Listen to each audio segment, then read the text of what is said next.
Good afternoon friends. Last लेक्चरमध्ये आपण complex क्वांटिटीची definitions आणि त्यावरील एक्झाम्पल्स बघितले. आता आपण एक महत्त्वाचा थेरम बघणार आहे. अल्जेब्रा आणि ट्रिग्नोमेट्रीचं हे लेक्चर नंबर 54 आहे आणि यामध्ये आपण डिमॉरिस थेरम बघणार आहे. काय आहे डिमॉरिस theorem? Whatever may be the value of n, positive, negative, integral, that means functional, the value or one of the values of cos theta plus under root minus 1 sin theta whole raised to n, which is equal to cos n theta plus under root minus 1 sin n theta. हे डिमॉरिस theorem आहे मित्रो. जर पॉवरला n असेल तर हा कुठे येतो? अँगलला येतो. रिझल्ट मध्ये तो अँगलला येतो. तर याच्या वेगवेगळ्या केसेस आहेत. Case first, case second and case third. Positive साठी एक केस, निगेटिव्ह साठी दुसरी केस आणि फ्रॅक्शन साठी तिसरी केस.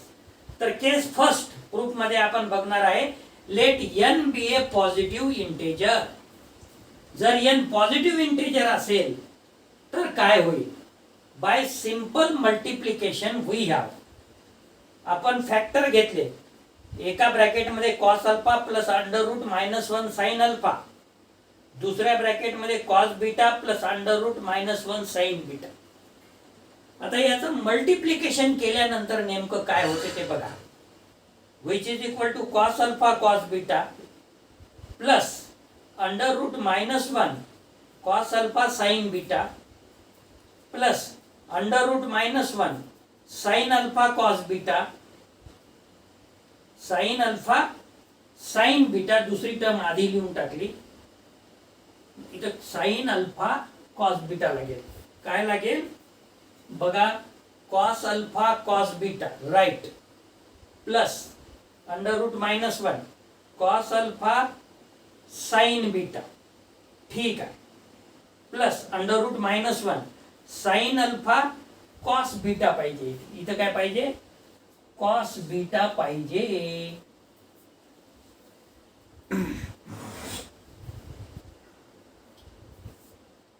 Cos beta, cos beta minus हा under root minus 1 under root minus 1 हा मायनस 1 झाला, साइन अल्फा साइन बीटा. इथपर्यंत आपलं आलं. आता काय करू आपण की जे रियल पार्ट आहे त्याला एका ब्रॅकेट मध्ये घेऊ. Which is equal to cos alpha cos beta minus sine alpha sine beta. This is right down in one bracket plus under root minus 1 taken out common. In bracket मध्ये लिहा तुम्ही sine alpha cos beta plus cos alpha sine beta. आणि आपल्याला माहित आहे cos alpha plus beta म्हणजे cos alpha cos beta minus sine alpha sine beta, which is equal to cos alpha plus beta plus under root minus 1. हा formula sine alpha plus बीटाचा होईल. म्हणजे काय झालं हो, दोन फॅक्टर होते. एक होता cos alpha plus under root minus 1 sine alpha, दुसरा होता cos beta plus under root minus 1 sine beta. यांच्या अँगलची बेरीज झाली. So which is equal to cos alpha plus beta plus under root minus 1 sin alpha plus beta. याला आपण equation number 1 म्हणू. आता असंच जर आपण तिसरा फॅक्टर घेतला, नाव पहिल्या याच्यामध्ये cos alpha plus under root minus 1 sin alpha, दुसऱ्यामध्ये cos beta plus under root minus 1 sin beta आणि तिसऱ्यामध्ये cos gamma plus under root minus 1 sin gamma. Naturally याचं रिझल्ट काय येणार आहे ते आपल्याला माहित आहे. Cos alpha plus beta plus gamma plus under root minus 1 sine alpha plus beta plus gamma. बघू मग कसं येते. So which is equal to या दोन ब्रॅकेटचं इक्वेशन 1 मध्ये जे मिळवलं आपण ते डायरेक्ट लिहून टाकलं. Cos alpha plus beta plus under root minus 1 sine alpha plus beta आणि तिसरा जो फॅक्टर आहे cos gamma plus under root minus 1 sine gamma, त्याला तिसऱ्या याच्यात केलं. पुन्हा सेम पद्धतीनं मल्टिप्लिकेशन केलं. which is equal to cos alpha plus beta into cos gamma plus under root minus 1 sine alpha plus beta into cos gamma plus under root minus 1 cos alpha plus beta sine gamma आणि under root minus 1 म्हणजे -1 sine alpha plus beta sine gamma. पुन्हा तेच करायचं. काय? Real एका bracket मध्ये लिहायचं आणि इमॅजिनरी मधून अंडर रूट -1 कॉमन काढल्यानंतर राहिलेल्या टर्म दुसऱ्या ब्रॅकेट मध्ये लिहायचं.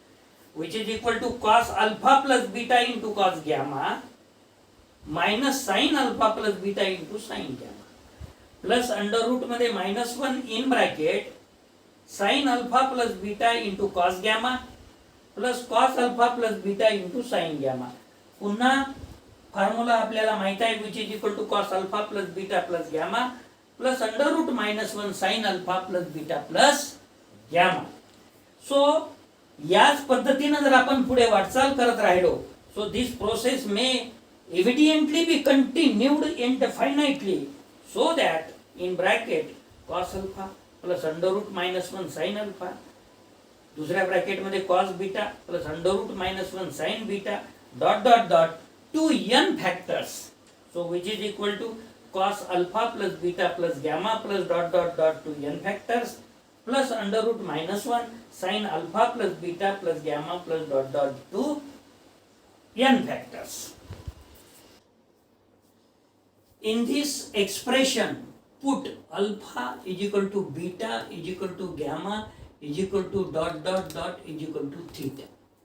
आणि हे जर n असेल तर ते येईल n theta. So that we have in bracket cos theta plus under root -1 sin theta raise to n.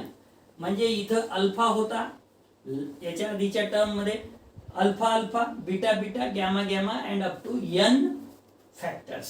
तर मग काय होईल? इन ब्रॅकेट मध्ये cos theta plus under route -1 sin theta whole raise to n. आणि तिकडे काय होईल? Which is equal to cos n theta, म्हणजे alpha plus beta plus gamma up to n times n factors and which is equal to theta. That's why cos n theta plus under root -1 sin n theta.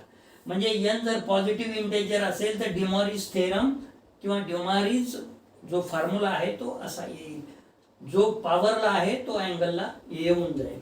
आता आपण विचार करू की जर n negative integer असेल तर नेमकं काय होईल. Case second, let n be a negative integer and equal to suppose -m. Hence we have by the ordinary law of indices in bracket cos theta plus under root -1 sin theta whole raised to n. आता n च्या जागी -m घ्यावं लागेल. So which is equal to cos theta plus under root -1 sin theta to the power m. हा m आपण जर ते डिनॉमिनेटरला नेली तर पॉझिटिव्ह होऊन जाईल. So which is equal to 1 upon in bracket cos theta plus under root -1 sin theta raised to n. आणि according to the first case हा जो m आहे तो अँगलला येऊन जाईल. So which is equal to 1 upon in bracket मध्ये cos m theta plus under route -1 sin m theta. आता आपल्याला रॅशनलाइज करायचं आहे. डिनॉमिनेटरची टर्म प्लस मध्ये आहे तर सेम टर्म घ्यायची, फक्त मायनस घ्यायचं. So cos m theta minus under route -1 sin m theta divided by cos m theta minus under route -1 sin m theta. आणि डिनॉमिनेटरला जे ऑलरेडी होतं cos m theta plus under route -1 sin m theta हे जशाला तसं लिहायचं. आता numerator तर काही बदलणार नाही, which is equal to cos m theta minus under route -1 sin m theta. परंतु डिनॉमिनेटर मध्ये जे दोन्ही फॅक्टर आहे, एक a प्लस बी आहे आणि एक a मायनस बी आहे, त्यामुळे a square plus b square होईल. पण इथं काय होईल? a plus b a minus b म्हणजे cos of m theta minus under route -1 sin of m theta cos of m theta plus under route -1 sin of m theta cos square m theta minus under route -1 होऊन जाईल आणि minus minus plus होऊन जाईल. So plus sine square m theta. आणि तुम्हाला माहितच आहे sign square theta plus cos square theta is equal to 1 होते, त्यामुळे हे डिनॉमिनेटर 1 येऊन जाईल आणि which is equal to cos m theta minus under route -1 sin m theta.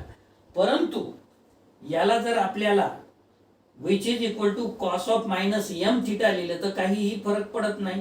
कारण की तुम्हाला माहित आहे cos of minus theta is cos theta, आणि इथं हा मायनस इथल्या ऐवजी मी जर plus under route -1 sine of minus M theta लिहिलं तरी काही हरकत नाही. आपल्याला माहित आहे cos sine of minus theta is minus sine theta, आणि म्हणून हे आता जे आलेलं आहे हे निगेटिव्ह म्हणजे n is equal to negative integer, तर हे इथं प्रूव्ह झालं cos of minus M theta plus under route -1 sine of minus M theta, आणि त्याच्या बदल्यात आपण n लिहून टाकलं which is equal to cos n theta plus under route -1 sine n theta. ही झाली मित्र हो केस सेकंड. आता केस थर्ड मध्ये काय बघणार आहे आपण की फ्रॅक्शनल असेल तर काय होईल. केस थर्ड आपण पॉझिटिव्ह असेल तर काय होईल बघितलं, निगेटिव्ह असेल तर काय होईल बघितलं. आता फ्रॅक्शनल असेल तर काय. Let n be a fractional and equal to p by q, where q is positive integer and p is an integer, positive or negative. By the previous cases we have in bracket cos of 1 by q theta plus under root -1 sin of 1 by q whole raised to p. This can be written as this is p, that's why here p.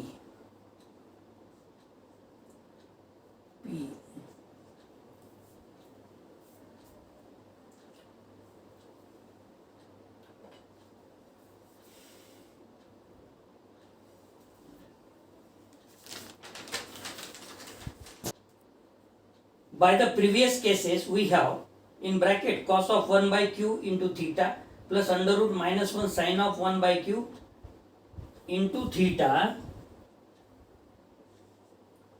to the whole power q, so which is equal to cos of q into 1 by q theta plus under root -1 sin of q into 1 by q theta. So q will be cancelled and which is equal to cos theta plus under root -1 sin theta. याच्यावरून आपल्याला काय म्हणता येईल की hence cos of 1 by q theta plus under root -1 sin of 1 by q theta is such that its qth power is cos theta plus under root -1 sin theta. Hence cos of theta by q plus under root -1 sin of theta by q is one of the qth roots of cos theta plus under root -1 sin theta, that is cos of theta by q plus under root -1 sin of theta by q is one of the value of cos theta plus under root -1 sin theta in bracket आणि त्याला पॉवरला 1 by q. Raise each of these quantities to the pth power, then we have that one of the values of cos theta plus under root -1 sin theta whole raised to p by q is in bracket cos of theta divided by q plus under root -1 sin of theta divided by q whole raised to p, that is cos p by q theta plus under root -1 sin p by q theta. This is by case first. तर आपण डिमॉरिस theorem जो बघितला, positive integer असेल तर त्याचा काय result आला ते बघितलं. उदाहरणार्थ cos theta plus under root मध्ये -1 sin theta whole raise to n, जर positive square root positive number असेल, इंटेजर असेल n, तर cos n थीटा plus under route -1 sin n थीटा आपण घेतलं मिळवलं. जर केस सेकंड मध्ये n हा निगेटिव्ह इंटेजर असेल आणि that n is equal to -m असेल तर आपण मित्र हो आणलं cos ऑफ n थीटा किंवा cos theta plus under route -1 sin theta to the power n which is equal to cos theta plus under route -1 sin theta whole raise to -m, आणि तो -m अँगलला आला. आणि जर fractional असेल तर आपण बघितलं cos theta plus under route -1 sin theta whole raise to p by q which is equal to cos of p by q theta plus under route -1 sin of p by q theta. तर हा जो डिमॉरिस theorem होता फार महत्वाचा होता, article number 21 होता. आता आपण आर्टिकल 22 मध्ये जाणार आहे. The quantity I is always used to denote under root -1. या आय क्वांटिटीला एव्हर टाइम आपल्याला डिनोट करायचं √-1 and will be often so used here after the expression cos theta plus I sine theta therefore means cos theta plus √-1 sine theta. तर या लेक्चरसाठी आपण इथेच थांबणार आहे. धन्यवाद.